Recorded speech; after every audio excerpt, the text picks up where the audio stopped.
All right. Good morning, everybody.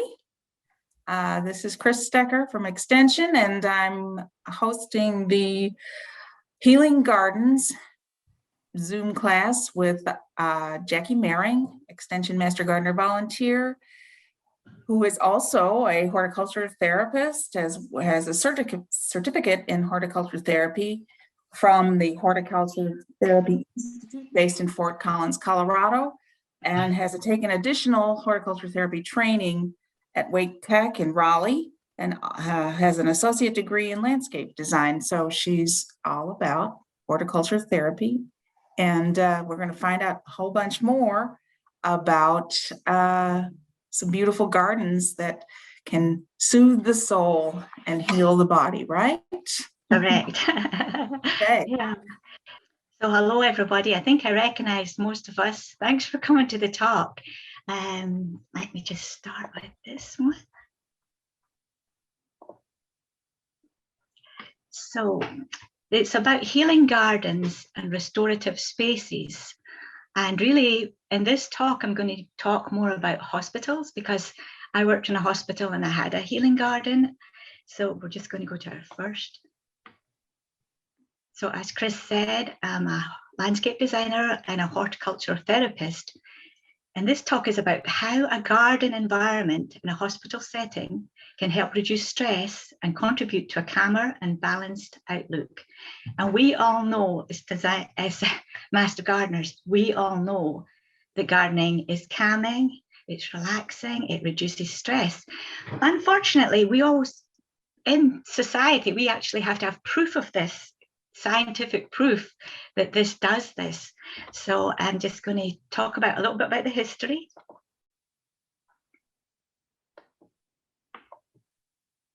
So in a hospital setting, where do people choose to go when stressed? Which specific qualities trigger a positive change in mood? You know, when you go to hospital, or for any checkup or for any procedure, you're totally stressed. So which qualities would help make you feel calmer?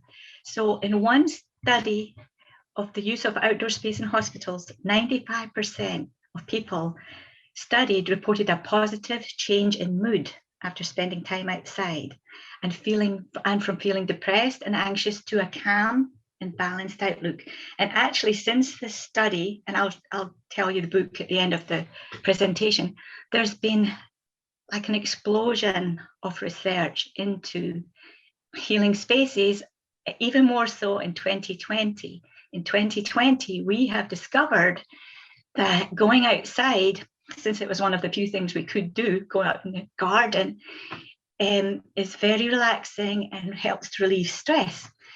And the thing about going outside is it's the plants and the greenery, it's the sound of the birds, it's fresh air, it's the smell of the flowers, and all these things help to trigger a positive mood. And people have known this for like centuries and centuries. Saint Bernard in 1090 said, for the comfort of his pain, all kind of grasses are fragrant. The same thing that we're studying now in science and researches has actually been known for centuries. They just hadn't a way to prove it. They just knew that it worked. So they knew way back then that the earth, just being outside, smelling the beautiful flowers, was enough to help make people feel better. Now, Christian Hirschfeld is a really important person. And way back in 1792, as you see, he actually started design gardens. He was one of the first people to design gardens in sort of restorative spaces like hospitals, mainly in hospitals. And he said the same thing, you know, nature will help to make you feel better. And of course, the monks and all knew this for centuries too. So we're not talking about a new idea, a really wacky sort of flaky idea. Oh, going into the garden makes you feel good. This is something we've all known for a long time. And at that time, he was very popular just as a sort of celebrity, and young women used to carry around his little book of information about gardens. This was what was the trendy thing to do. He just made it popular. He made it, opened it up to more people. So again, he's saying gardens help in triggering memory, moods, and feelings. And he actually was one of the first people to develop gardens in public parks. Florence Nightingale, as you know, he started the nursing profession. She also was promoting it, promoting people that were in the hospital from the Crimea War to come in, to go outside, open windows. And she said, I mentioned from experience, that's quite perceptible in promoting recovery, just being able to see out a window, to actually read by natural light. That it said, oh, it's only has an effect on the mind, but anything that has effect on the mind has an effect on your body. I mean, we know now that the body and the mind, you cannot separate them. Well, I hope we know that. And so this is really the classic research where all this modern research started, and it's Roger Ulrich. And he did a study of patients recovering from gallbladder surgery. And he had some patients in a room with whose room faced brick walls, some patients in rooms that looked out greenery, flowers, plants. And he wanted to try scientifically show that just a view of nature, just the view of nature would help improve surgical outcomes. So this is kind of really groundbreaking at the time, and they're still doing research in the same area. Patients with the nature view had shorter post-surgical stays and less post-surgical complications. So if you don't have as many complications, you have less pain, then you get the nurses and the doctors get fewer negative evaluations. And that's one way they found out that it was really making a difference. So if you can imagine just looking at a brick wall, you're lying in bed, you feel really bad, and all you can see is a brick wall. So patients whose windows faced a brick wall required more injections of stronger narcotic medications. And the ones facing the plants and the greenery had much lesser doses and not as strong doses. So these are really important surgical outcomes, scientifically proved. So in the healthcare setting, there's 3 scientific aspects.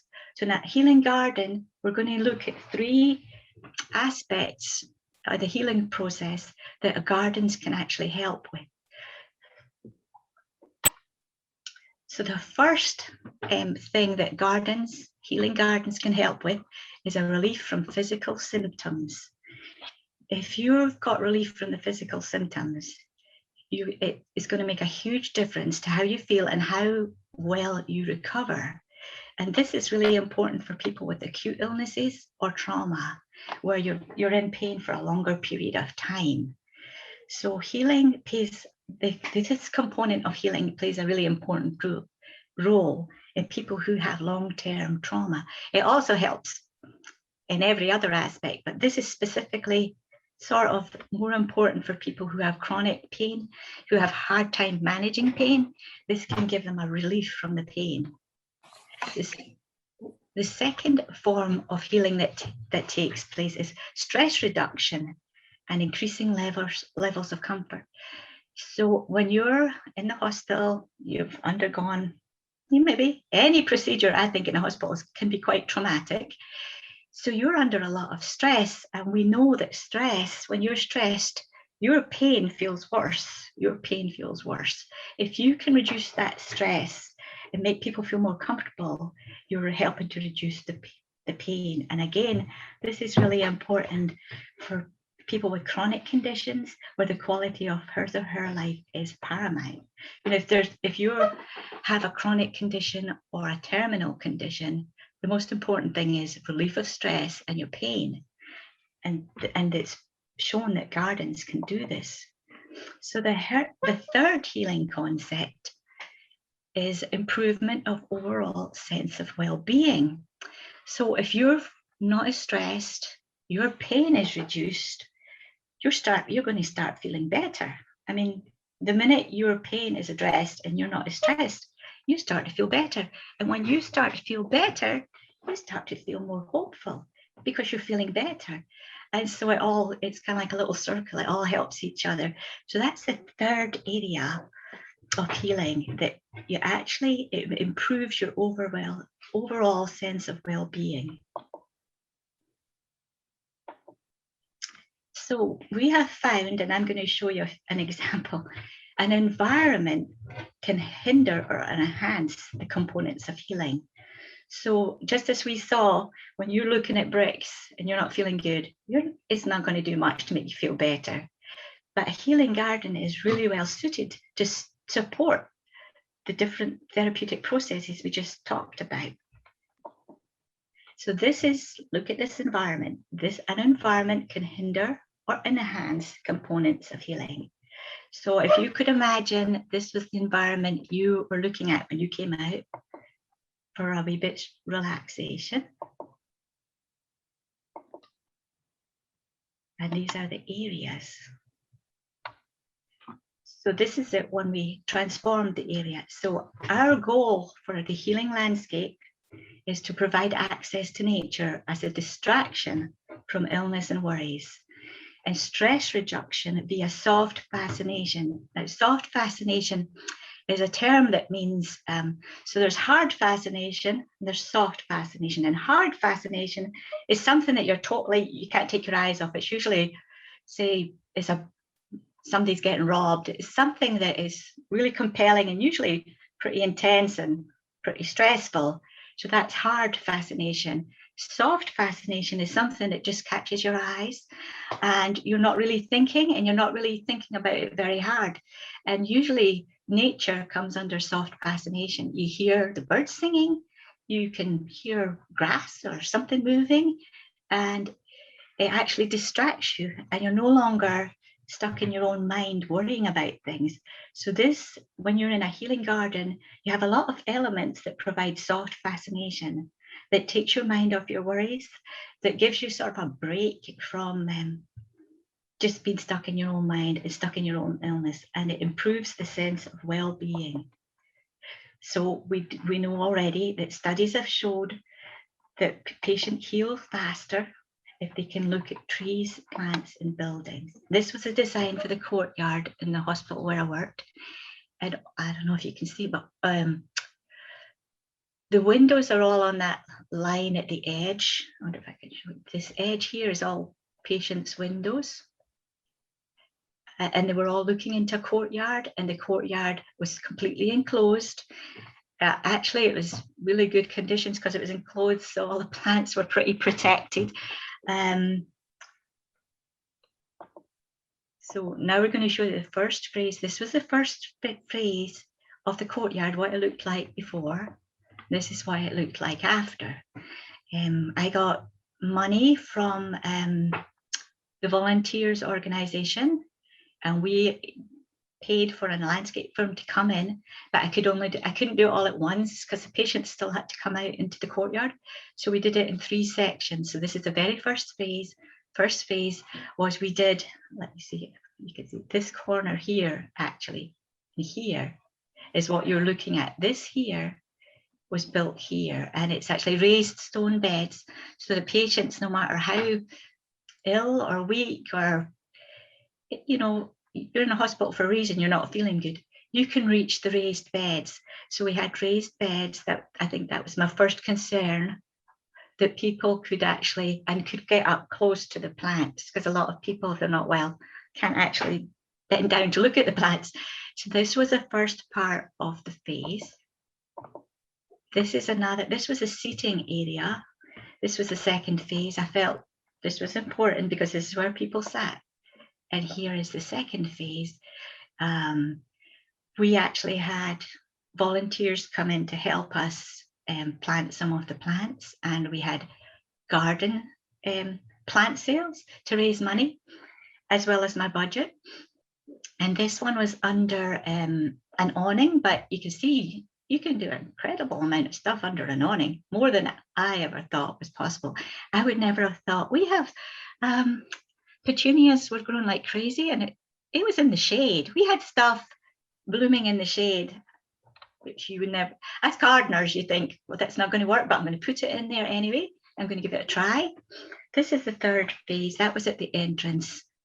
And then we filled it, that we took out all the grass here. I can see all this grass came out, and we filled it with flowers and shrubs. Just so there was color, there was texture, there was stuff for soft fascination. You came out, there was always something to look at. And so this is so when we design these healing gardens, they're not just, hey, let's pop in some nice flowers here. There's actually design principles that are at work. And this design for the courtyard in the hospital was based on veterans principles, the VA principles, Veterans Affairs principles. They, if you look up Veterans Affairs, and right now in 2020, for 2021, you look back at the research, there's lots and lots of research on veterans and healing gardens. So all the design principles in this garden are based on criteria for a healing garden from the VA. So one of the criteria is there needs to be a variety of spaces from which to choose and places to socialize. So the garden has to be, there has to be a lot of little areas where people can go and talk together, not necessarily just one place, because you might have lots of groups of people, usually 2 or 3. You're not going to have great big groups, but if you've got 2 or 3 and you've got, say, 20 people, then you need at least 3 or 4 spaces for them to be able to go to, have a wee bit privacy and socialize, and just, be able to talk and feel like it was private and it was personal. In the hospital, it's very hard to be personal and private. This gave you an opportunity to have a wee personal space. Design criteria number 2, lots of lush greenery. They found out through different researching that people really responded the most to lots of greenery. They love plants, they love the birds, but somehow being surrounded by greenery was very therapeutic. I guess it reminds you of new growth, life, Criteria number 3, seasonal interest. So it's not enough just to pop in your plants and say, hey, that's really nice. You have to be, like we do as gardeners, as master gardeners, you have to be constantly aware of the different plants in the different seasons. So I'm just trying to figure out which season this was. This was probably going towards fall, because that camellia's blooming in the back, and that's a sasanqua, and that usually blooms in August, September. So, and then there's the coleus starting to look a wee bit ratty, and that usually goes a wee bit ratty, more towards the fall. It's really good to have a lot of annuals, because that's a long time of color. Plus you can swap them in and out a lot. But of course, okay, let me show you the next one.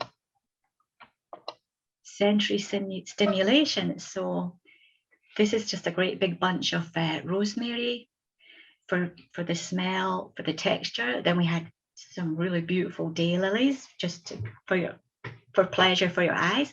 But we also have a lot of texture coming in with the Japanese maple.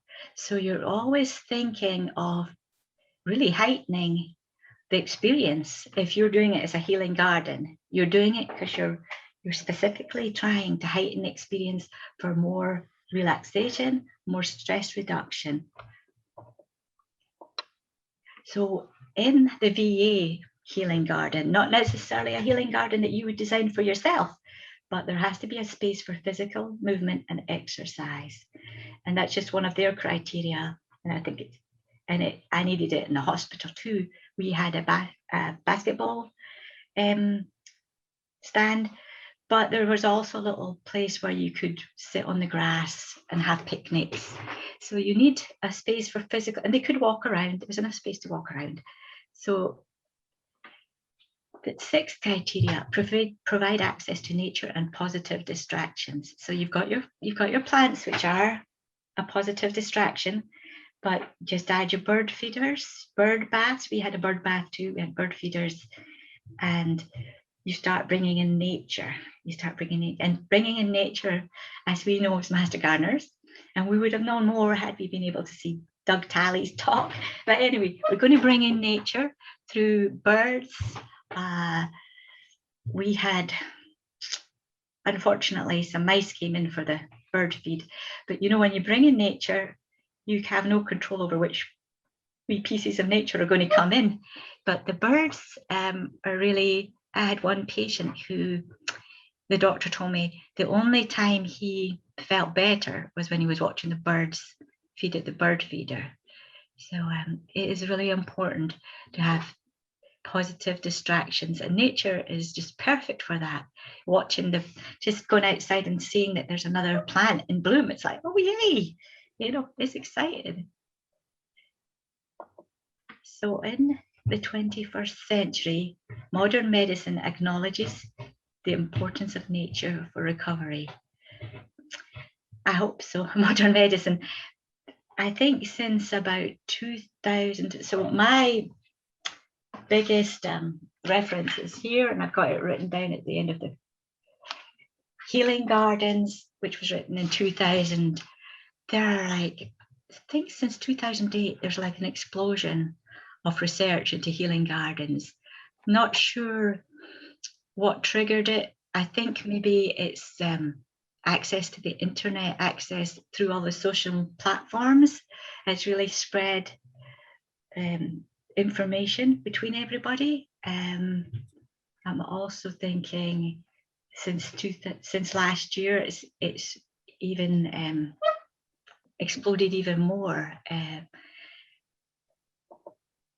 So I just popped in this wee thing. It's I don't care. So all these principles can work in your garden. All these principles can work in your garden, and they work in the hospital setting, and they also work in residential and daycare facilities. So this is actually Friendship Centre across from Master Gardeners. And Linda Douglas, as I'm sure many of you know, she's a horticultural therapist, as I am. We went to the same course in Colorado, and she has been working at the Friendship Centre for years, helping them, and I've been helping her. And it's a small patio, and the participants are really not able to do a lot of gardening. But the Boy Scouts, actually Eagle Scouts, made the raised beds, and we have lots and lots of containers. Right now, there's nobody at the facility. They're building a new building really close by, where hopefully they'll have another patio area. So even in this small space, we're thinking about the same principles, a variety of spaces to choose and socialize. While on the patio, there's not a lot. We have some benches, and we had a few chairs. It was a small area, but we still have made it possible for there to be different areas to sit. Lots of lush greenery. We try to have something green there all the time. This is sage and parsley, and herbs are really good to have for sensory. For people who can't see very well, they can always smell it, and it's great texture, feels really good. Seasonal interest, so we have some irises. Seasonal interest is really important to trigger memories, and a lot of people at the centre had dementia. So memories are triggered by spring flowers, and then when you have the summer flowers, it triggers more memories. Things like the flowers is something they don't really forget. It's always something that's easy to talk about, non-threatening, non-judgmental. Sensory stimulation, so you're always looking for bright colors, contrasting colors together, especially with population that are maybe not seeing too well. There's a space for physical movement and exercise. It is a small space, but they can still walk up to the raised beds. They can still walk up to the raised beds, and they can still work on them. But in this centre, no, there wasn't a lot of space, but there was still some space, and it was still outdoors. And in a lot of gardens, healing gardens, they can be passive gardens, or they can be more gardens that you're more active in. And passive gardens definitely have their place too. If you can't dig in the dirt, but you can still enjoy looking at the flowers, that's pretty important. That's pretty important. And that's something to keep considering.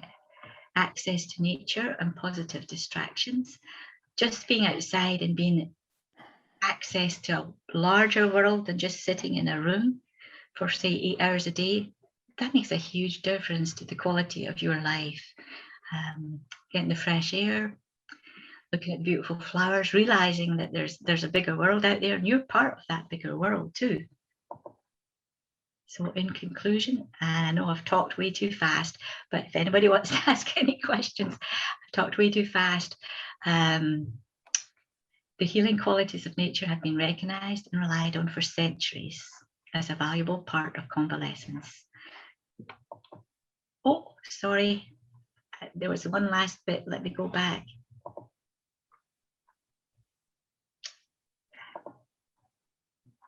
So we need to celebrate nature as a supplement to drug and technology-based treatments. I'm all for technology, actually, and drugs. I think they work really well to help people heal. Actually, they work well to cure. I think healing gardens helped to heal. Surgery and technical advances save your life, but the healing gardens and the supplementary therapies, they give you your life back. So we need to have both in our lives. We need to have both, and both aspects of healing have to be part of the equation for healing. So this is the book that a lot of the studies are from, the Healing Gardens, Therapeutic Benefits and Design Recommendations. It's a great book, but again, there's an awful lot online now, an awful lot of papers on, if you're interested in healing garden, there's an awful lot of papers, there's an awful lot of symposiums. There's a big one coming up, International People and Plant Symposium. It's a virtual symposium, so they have just had 4 symposiums. They've all been free, they've all been Zoom meetings, so and they've been free. You can go and visit, and they've been talking about the connection, how important nature is with healing, and nature and gardening. And if anybody's interested, that's a good place to just get some information. So has anybody got any questions? I know I rushed all the way through that. Has anybody got any questions?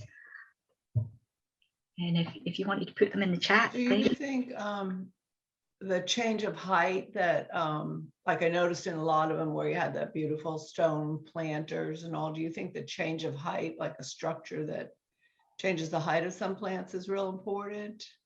Yeah, because, you know, when it's higher up, people actually are more, they can actually see it better. I mean, you can actually be closer to it, you can actually move in closer to it when you have, and of course, I'm talking about healing gardens, say in a hospital situation where people. Yeah, that's what I meant. If it's not a hospital situation. Oh yeah, I still have it without a hospital. I have lots of big planters. In fact, I'm going for planters because you can reach them. You know, they're more at your height. You don't have to stoop down, or usually, you know, we've got that wee kneeling pad that we got from Master Gardeners, which is great, but who wants to kneel for hours and hours and kill your knees? I'm going more for planters. The bigger the better. If I could afford really big ones, I would get huge ones, because you can reach them. You can actually put the correct soil in there. You don't have to worry about, when you've got a planter, you can tailor make that soil for the plants you put in there. Easier to water, especially if it's a bigger one. The wee ones are hard because they dry out, but I would go for raised beds and big planters any day. You can change out your plants easier. You know, say, I mean, for years I did perennials and I really was missing out on the annuals. The annuals are gorgeous. If you've got big planters, it's so much easier to put in and out annuals. I mean, one thing that I didn't like about annuals is you have to replant them every year.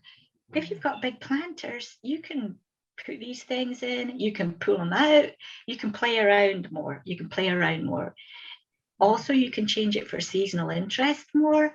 You know, when your spring bulbs are gone, stick in some annuals. Then when your annuals are not looking good, bring in some fall stuff. It's easier in a planter. So I would definitely, yeah, all these principles, they work perfectly good for everybody else at home. They're not just for hospitals. They work for any garden situation. You just modify it to the way you want it to be. Yeah. Does that help you? Yes, thank you. Were you thinking of getting any containers?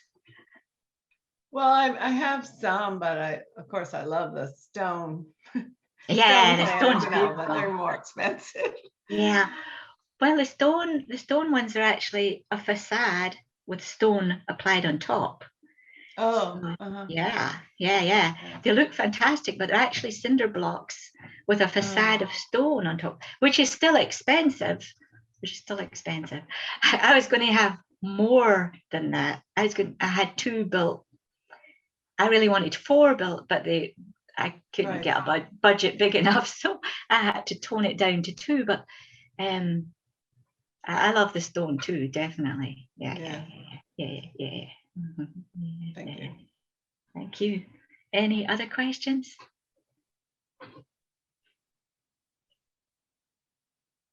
I'm going to just stop sharing my screen just so that I can get back out again. Oh, I just stopped sharing the screen. Does anybody else have any questions that you want to ask? I think you can, if anybody has any questions, you can unmute yourself and ask away, or you can type it into the chat. Yeah, type it in the chat. Really appreciate this talk, Jackie. It was very informative, and I want my garden in my face now, because I think it's better than on the ground. Now, you know, the ground seems farther away now than it, although physically it's actually closer to my face now as I'm shrinking. However, it just looks farther away. So yes, absolutely. And who doesn't know when that first sunny day comes and you get to go outside and you breathe spring almost there? Yeah, I know. It's obvious how much good it does. So it is. It's kind of sad we have to keep trying to prove that it's good for you. But so the International Plants and People, and so they had these 4 talks, and in one of the talks they were emphasizing, and it's called evidence-based protocol, and it's a scientific, and it's used all the time, but it's not usually used when it's to do with horticulture therapy. So horticulture therapy, they're all excited about this evidence-based protocol, and it's a scientific method where you're constantly evaluating and recording and proving that what you're saying is valid. You know, for instance, there's a lot of tests done with guys, actually veterans, and they're planting some plants. Well, before they do the plants, they'll take their blood pressure, they'll do all these different tests, then they'll take their blood pressure again after they've done the activity, and hey, surprise, surprise, blood pressure is down. This is the sort of thing that they mean by they want scientific proof. They just don't want us to say, well, they think that just saying I feel good is too flaky. They want to say I feel good because my blood pressure is down, and you know, working in the garden, I'm sure they will prove that it builds up your bone density.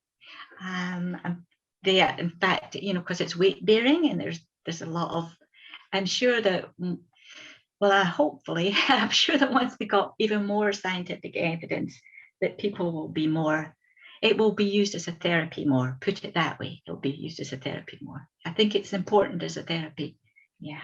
Absolutely. I think 2020 proved to a lot of people that getting outdoors, since we could only get outdoors, was a saving grace for sure. Right. That is true. That's true. Well, if there aren't any further questions, I want to thank you so much. This will be recorded, and we'll put it up on YouTube, and anybody who came, a few people came in at the very end, so they might want Sorry to see the about beginning. that. So, anyway, thank you so much, Jackie. It was Thank you. great. Thank you.